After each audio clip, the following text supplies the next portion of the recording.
Pues Fernando, vaya negociaciones y vayas embestidas que está lanzando Donald Trump. ¿Qué decía al respecto de estas negociaciones con México y otros países por parte del mandatario Donald Trump, Fernando Buenabad? Pues Ernesto, creo que hay un consenso a estas horas en muchos países a propósito de que esto era de esperarse, que esto era previsible, que, que con los antecedentes que ya hubo en el Donald Trump de su primera gestión, teníamos expedientes completos de catálogos inéditos de ofensas, de agresiones, de abusos, de atropellos, de humillaciones, que no solamente fueron ratificados durante esta campaña reciente de Donald Trump, sino que fueron agudizándose y fueron profundizándose en la medida en que el propio Trump necesitaba garantizarse más electores, atraerse simpatizantes. Él decía incluso que quería ampliar su base de seguidores para que la contundencia de este proceso electoral lo llevara a un nivel no solo de triunfador electoral en Estados Unidos, sino que además él quería convertirse en el líder de la derecha a nivel mundial, ¿no? Y de la ultraderecha. Esto estaba en sus planes, esto estaba en su discurso, esto estaba cantado, pues, como se dice, y no hay manera hoy de hacerse el sorprendido. Creo que nadie hoy en la realidad política y geopolítica global puede hacerse digamos, el sorprendido, el asustado por estas reacciones de Donald Trump. Eh, hay necesariamente un trabajo, yo insisto en esto porque me parece que es una línea de reflexión que está cursando los distintos países y los distintos frentes de lucha social, en los que la gran pregunta es, ¿y qué hicimos mientras tanto? O sea, mientras Donald Trump despotricaba, insultaba en campaña y lo hacía y lo hizo y lo ratificó el día que asumió la presidencia y lanzó ese mismo día sus llamados órdenes ejecutivas, sus tan poco célebres ya órdenes ejecutivas, que no son más que obviamente un inventario de agresiones contra todos nuestros pueblos, contra la historia de las grandes, importantes independencias en el mundo entero que no son pues más que eso, las declaraciones, diría yo, hasta cretinas de un líder, de un representante de las facciones ultraderechistas a nivel internacional, que pues que nadie que se haya puesto a estudiar algún día el desarrollo, la consolidación y las consecuencias del nazifascismo en el mundo podría hacerse el tonto. Sabemos cómo operó Goebbels, sabemos cómo operó la red mundial de manipulación mediática en el periodo del esplendor nazifascista, sabemos las consecuencias, sabemos cómo se construyó y cómo se distorsionó la conciencia de los pueblos en ese periodo, sabemos cómo se formaron y conformaron en todo el mundo las células de esa infección ideológica ultraderechista, y sabemos que hoy lo que están pretendiendo es eso, profundizar, ensanchar y arraigar este episodio, convirtiéndolo en una revolución cultural. No se nos olvide que ellos apuntan a la transformación de un conjunto de principios y de valores en todo el proyecto civilizatorio como lo hemos venido conociendo, para transformarlo de raíz, es decir, ir a las raíces de la historia misma de la humanidad para distorsionarla, especialmente distorsionar las expresiones de soberanía, de independencia, de libertad y de democracia, que son libertad y democracia, dos de los frentes en los que ellos con mayor intensidad y con mayor necedad insisten en sus desfiguraciones. Ya lo sabíamos, no somos ingenuos, no creo que haya alguien que haya estudiado pues así de pasada y de panzazo haya cursado ciencias políticas en algún lado que haya leído un poco de historia reciente del mundo, siglo XX, por lo menos, y siglo XXI, hasta dónde vamos, que se pueda hacer el desentendido. Estamos ante la constatación, ante la praxis misma de un proyecto de retroceso civilizatorio muy severo. Entonces, eh, las expresiones ya específicas, las territoriales, las que hemos visto directamente contra México, las que hemos visto contra Panamá, las que hemos visto incluso contra Cuba y contra, bueno, también los pueblos europeos, porque ahí hay también otra agenda muy particular. eh, de entrada, hubiesen podido producir un supuesto que que a mí me llama la atención hoy, más bien se maneje en términos de casi de sorpresa y que no hubiésemos sabido que al llegar a una mesa de negociaciones, entre comillas, donde se siente la presión, donde se consolida la mesa de redacción del proyecto destructor del imperio, ahí donde se está escribiendo esta historia en la mesa, frente, cara a cara, incluso pisoteando la autoridad de algunos mandatarios, particularmente el de Panamá hoy mismo como un ejemplo escandaloso, no supiésemos que ellos se sentarían a esas mesas de discusión, diálogo le llaman, con la agenda que tienen. No, no admite, repito, no admite sorpresas, pues, este asunto, ¿no? Y por lo tanto es indispensable preguntarnos, mientras tanto, ¿qué hemos estado haciendo nosotros? ¿En qué nos hemos estado entreteniendo que no hemos producido también la agenda nuestra, ¿no? La agenda de la contraofensiva, la agenda de la discusión a fondo, que no tiene, a mi entender, más que dos grandes premisas urgentes. Uno, la defensa de los recursos naturales de los países y de los pueblos que pertenecen a los pueblos, y desde luego la defensa de la fuerza de trabajo, de la fuerza laboral, de la clase trabajadora en cada uno de los territorios, incluyendo los territorios usurpados, porque ahí también hay que verificar que la fuerza de trabajo, la fuerza de la clase trabajadora es la que determina toda la realidad, todo el espectro político y toda la riqueza que ellos se embolsan tan obscenamente como lo hacen. Así que, visto y pensado en términos de un escenario en el cual se están desarrollando discusiones, diálogos, le llaman ellos, confrontaciones, repito, incluso tensiones muy fuertes, la pregunta dura y cruda es, ¿quién hizo la agenda para sentarse a esa discusión? ¿Cuándo se hizo? ¿Cómo se hizo? ¿Y cómo se está defendiendo? Y veo con, con, con tristeza en algunos escenarios y con simpatía en otros, es mi opinión personal, que por ejemplo en el caso de México hay quien levanta la voz y dice lo que tiene que ser dicho. Estamos en las calles, hay una movilización, hay un pueblo ahí que entendió y entiende que si encuentra una coyuntura de unidad que concita a tirios y troyanos para decirle a los yanquis, mira, compadre, ya tú podrás estar soñando lo que quieras en tus delirios imperialistas, pues, pero habrá pueblos que te darán respuestas. ¿Cómo será la dialéctica de esa respuesta? Estamos por verlo. ¿Cómo se van a sumar fuerzas realmente para profundizar este debate y subrayar, más bien diría, y producir una nueva agenda de soberanía? Porque el escenario está exigiéndonos a todos reentender, revisar nuestra historia independentista y soberana para actualizarla hoy, línea por línea, en esta agenda que está en discusión en la mesa de debate cara a cara con el imperio. Muchísimas gracias, querido doctor Fernando. Pues yo quisiera preguntarte en específico sobre dos cuestiones muy particulares hacia América Latina. Uno, el caso de Panamá. Hemos visto pues al presidente de Panamá señalar incluso de manera enérgica en el Foro Económico Mundial en Davos, pues que no estaba negociación, que el canal era de Panamá, pero hemos visto también este fin de semana pues que ya no va a renovar este acuerdo que tiene con China de la ruta de la seda.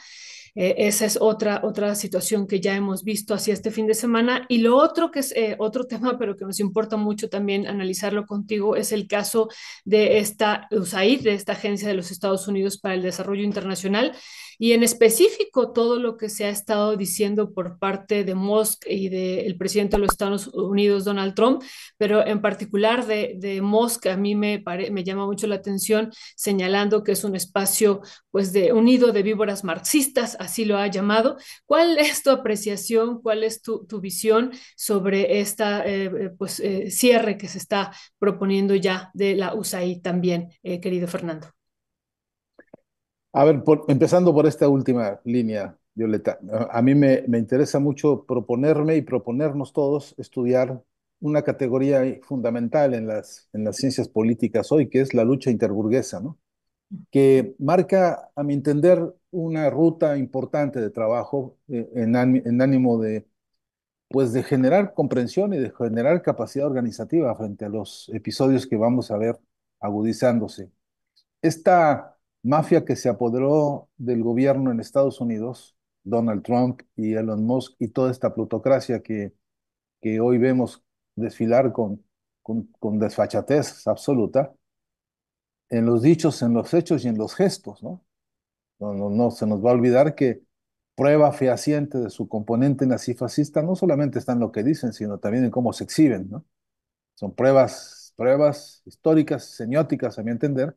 que nos ayudan a no equivocarnos con quién estamos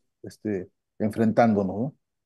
Ellos también tienen sus guerras internas. El gobierno de Donald Trump está muy lejos de ser una unidad pulcra de voluntades que trabajan como hermanitos de la caridad, todos a favor del proyecto de Donald Trump. Es la mafia inmobiliaria que esta vez está cobrándole a otras mafias los favores o los pendientes que se les quedaron en el tintero y que ahora vienen a eso, a la cobranza directa, cruda, dura, entre ellos mismos. La USAID, o sea, esto que se traduciría como la ayuda de Estados Unidos, ayuda es una palabra verdaderamente dolorosa en esto. USAID se dice, o USAID como se acostumbra, no es más que un brazo armado de intervencionismo golpista en toda la región. Hemos visto escenarios y episodios de cómo esta USAID se ha disfrazado de las más canallas, de las más, uf, no sé cómo no entrar en improperios para caracterizar esta voluntad de ejercer presupuestos del pueblo norteamericano para financiar canalladas antidemocráticas, criminales, macabras en toda la región. Bueno, es una agenda compleja, una agenda dolorosa y una agenda dura, pero es una agenda que tenemos que revisar de en qué se gastaron durante tantos años tantos millones. El escándalo, a mi entender, más reciente y más monstruoso es el de haber financiado a Guaidó como presidente legítimo de Venezuela, el haber financiado incluso grupos paramilitares para intervenir en Venezuela, y no solamente en Venezuela, en buena parte del Caribe y buena parte de Sudamérica, financiando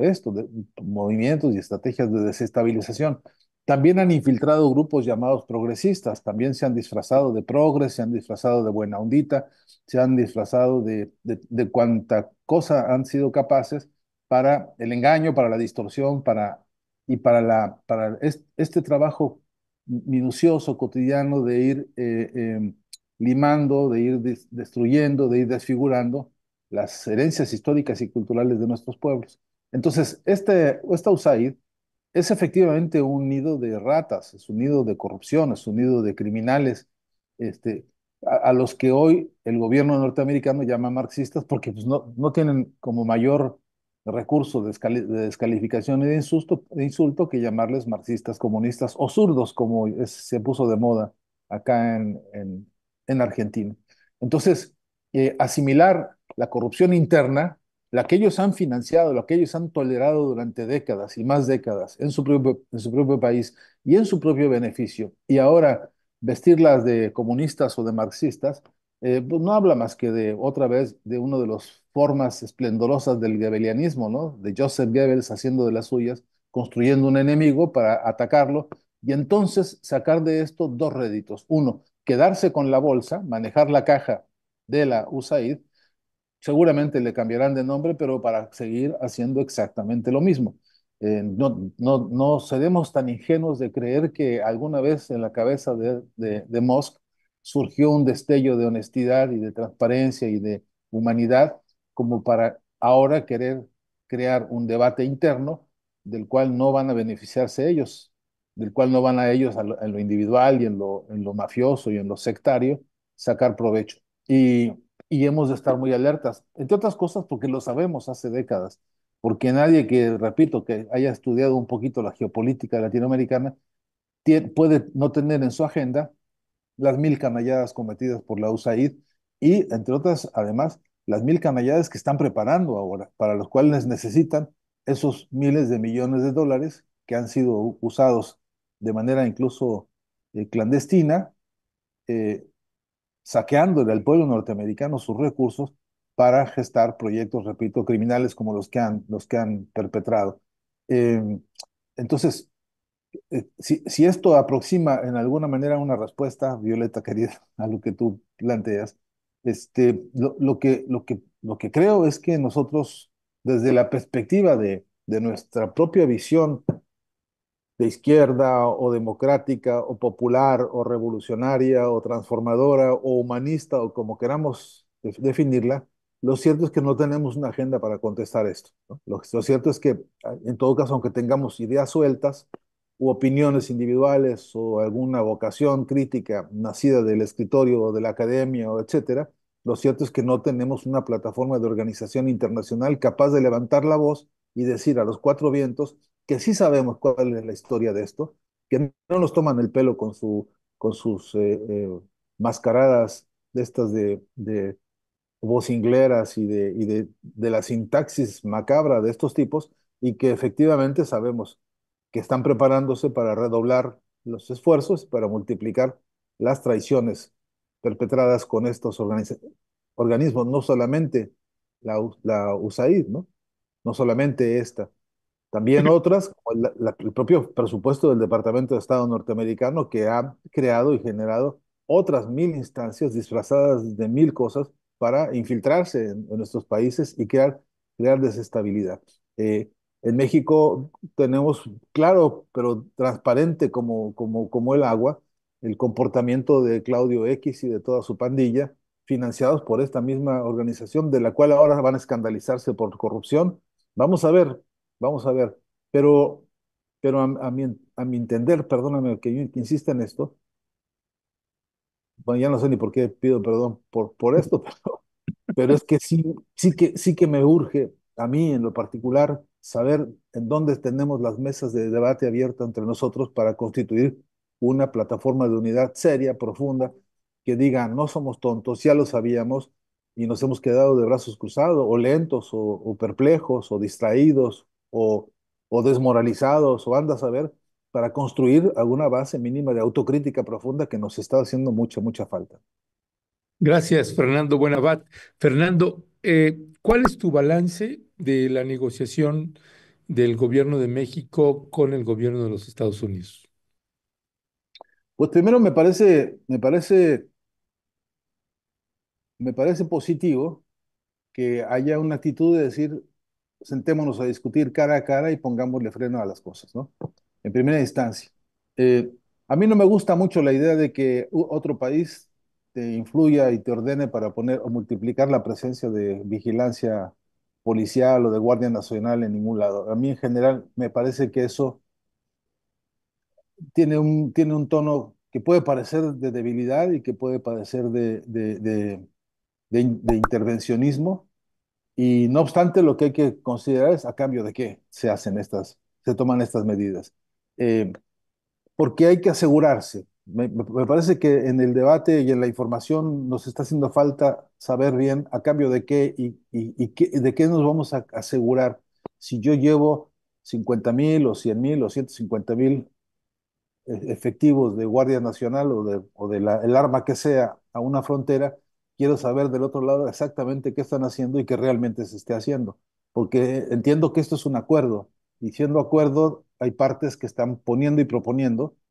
acciones conjuntas. Eh, Todavía nos falta saber para qué, ¿no? Porque más vigilancia no siempre ha significado solución de problemas. Más presencia de armas, más presencia militar, más presencia incluso de fuerzas represivas en nuestra historia continental hasta hoy no es sinónimo de resolver los problemas. Y para eso tenemos cientos de casos que podríamos aludir ahora mismo.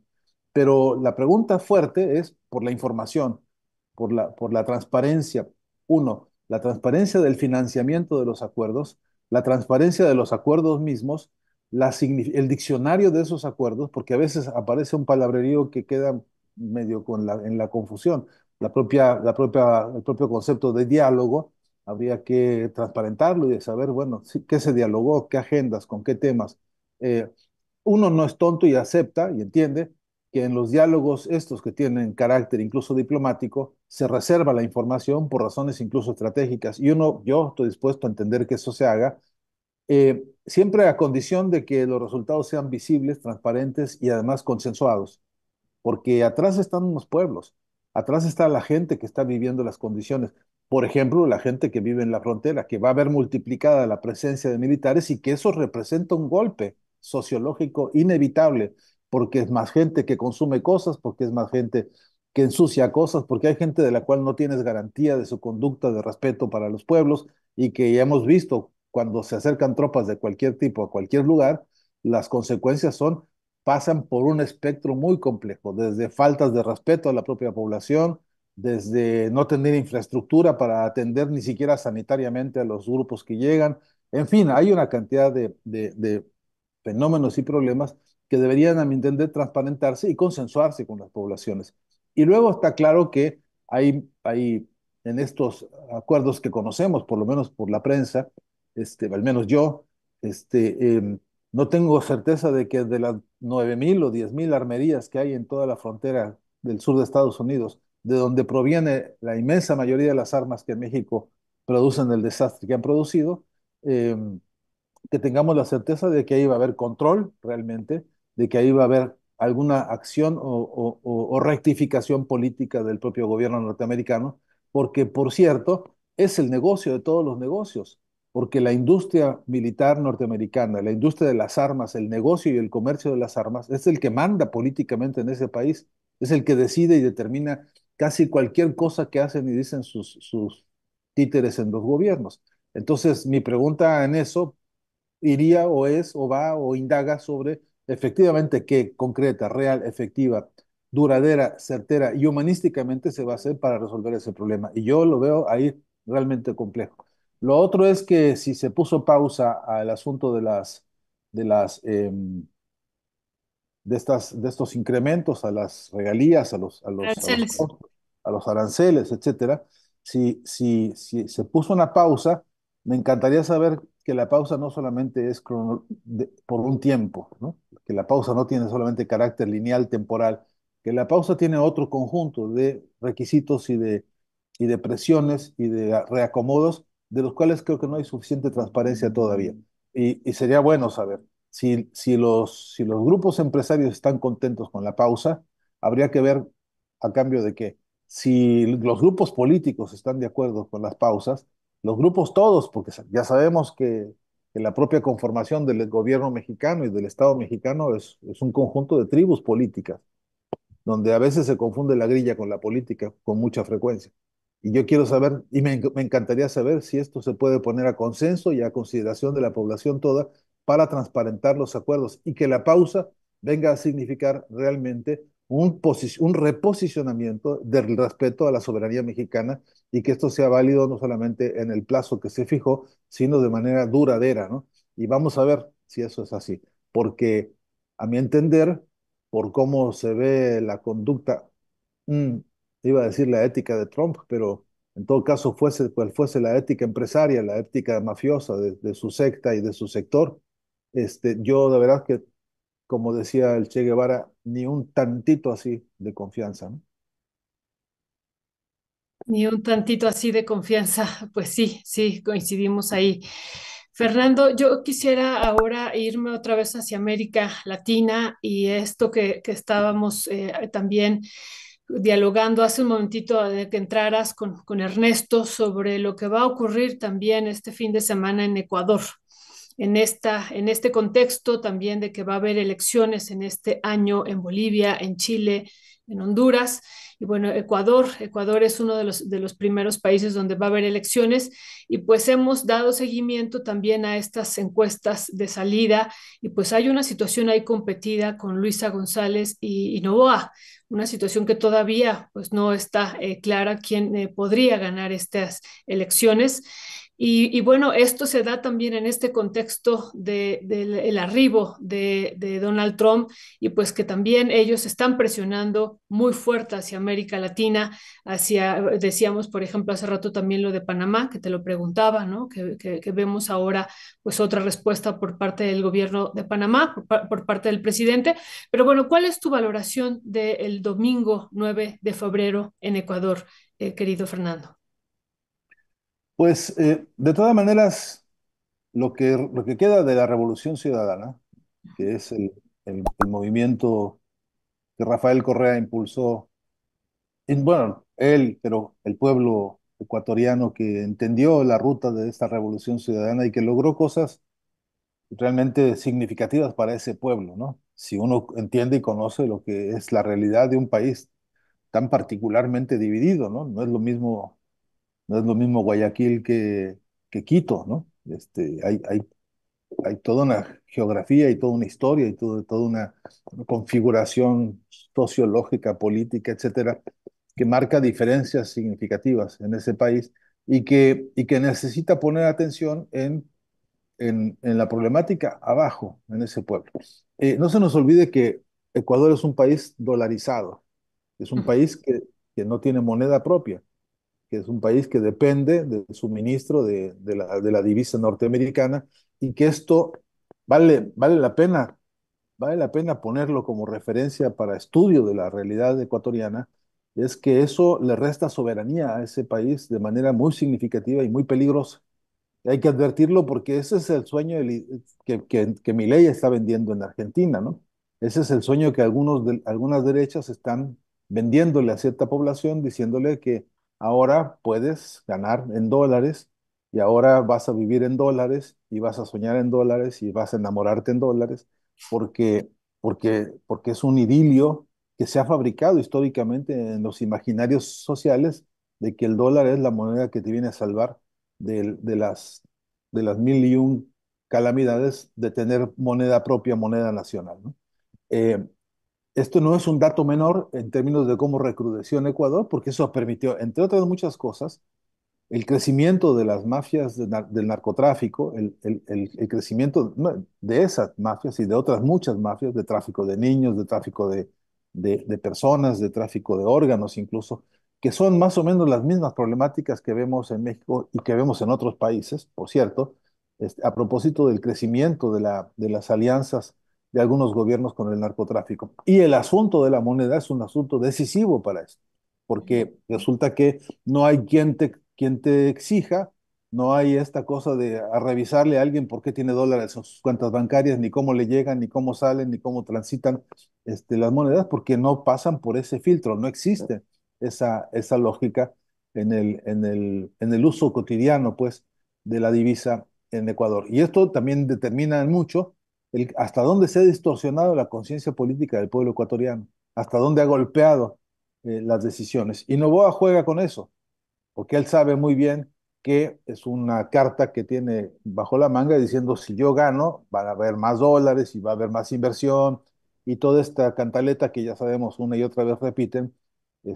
sobre todo los títeres de las derechas y las ultraderechas, con un canto de sirenas que es al triunfo de mi simpatía y de mi liderazgo, ustedes van a tener un bienestar nunca visto asegurado porque tendrán más dólares. Esa es una palanca política que ha tenido mucho éxito en Ecuador y los que hemos visto y vivido y trabajado ahí alguna vez sabemos muy bien hasta dónde cala profundamente en el taxista y en el ama de casa y en la vida diaria, hasta dónde eso es determinante para decir, ya que tengo mis pocos, muchos o algunos dolaritos guardados bajo el colchón, eso los voy a cuidar y voy a votar por aquel que me los cuide. Esta razón, por, por elemental que parezca, por simplona que pueda resultar alguna audiencia, pesa, tiene peso específico en las decisiones a la hora del voto en Ecuador. Y el resultado ha sido este que hemos visto. La traición de Lenín Moreno, entre otras cosas, tiene que ver con haber manipulado esta franja de la realidad sociopolítica, económica del Ecuador y haber logrado convencer y vencer a la propia revolución ciudadana. Me acordé ahora de mi querido entrañable y extrañado Alfredo Zitarrosa, ¿no? Que decía en una canción suya emblemática, dice mi padre que un solo traidor puede con 1000 valientes, ¿no? Y ese solo traidor, como Lenín Moreno, sí que efectivamente logró arrasar con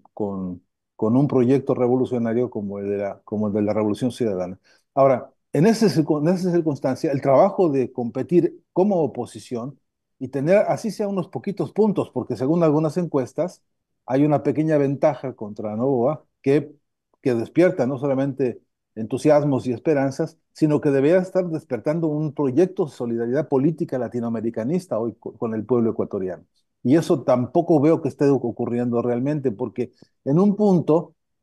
y lo lamento de veras de corazón, Violeta, en algún punto estos retrocesos, estos saltos de regreso, estos reflujos de los procesos revolucionarios que vimos en América Latina, también han sufrido el abandono de ciertos otros países que solidariamente habían estado muy cerca y que hoy no se manifiestan como se manifestaron en otro momento. Algunos porque han sido más castigados, más sancionados, más satanizados que otros, pero lo que es verdad es que por abajo hoy no vemos un movimiento de campesinos solidarios en América Latina con el pueblo ecuatoriano, no vemos un movimiento obrero latinoamericano solidario con este pueblo hermano de Ecuador, y no vemos un movimiento, repito, ni siquiera académico, ni estudiantil, ni de artistas, ni de frentes pues múltiples, que en este momento estén hablándole al corazón del pueblo ecuatoriano diciéndole eso: recupera tu proyecto revolucionario, reármate con esto y ve y gana las elecciones, porque nos va la vida a ellos en el Ecuador y a todo un continente. Una victoria ahora ahí lo que haría sería resucitar el sueño perverso que tuvo alguna vez el expresidente colombiano mafioso, narcotraficante, cuyo nombre no quiero ni pronunciar ahora, de instalar 7 bases militares nuevas y que querían instalarle en la frontera con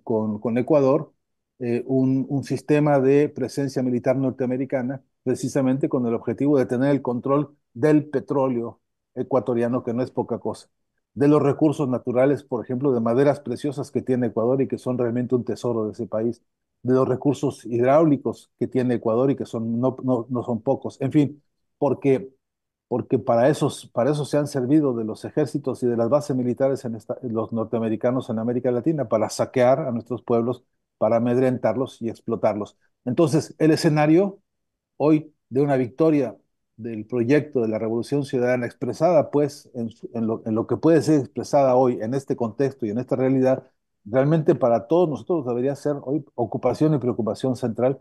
Y de cara a que ya estamos a horas, ¿no?, de que este episodio ocurra, si tuviésemos un radar con una mirada, este, con rayos, como una radiografía, ¿no?, continental, que permitiera ver el estado actual de la solidaridad de nuestros pueblos con el pueblo ecuatoriano, nos llevaríamos quizá a un chasco muy doloroso, ¿no? Uf, pues mi querido Fernando Buenabat, buena introducción también para entender las complejidades de un país como Ecuador. Pues Fernando Buenabat, te mandamos como siempre un fuerte y fraterno abrazo. Gracias, gracias siempre por estar aquí con nosotras y con nosotros. Seguimos en comunicación, Fernando. No, gracias a ustedes siempre, un abrazo y quizá un corolario de esta intervención, si es posible, muy breve, a propósito de que ojalá que en algún punto y de alguna manera las voces múltiples de este país, de este continente complejo y tan maltratado y tan dolido, este, podamos reaccionar al acicate de una mirada autocrítica que nos está haciendo mucha falta, ¿no? Un gran abrazo, estamos en contacto, hasta siempre.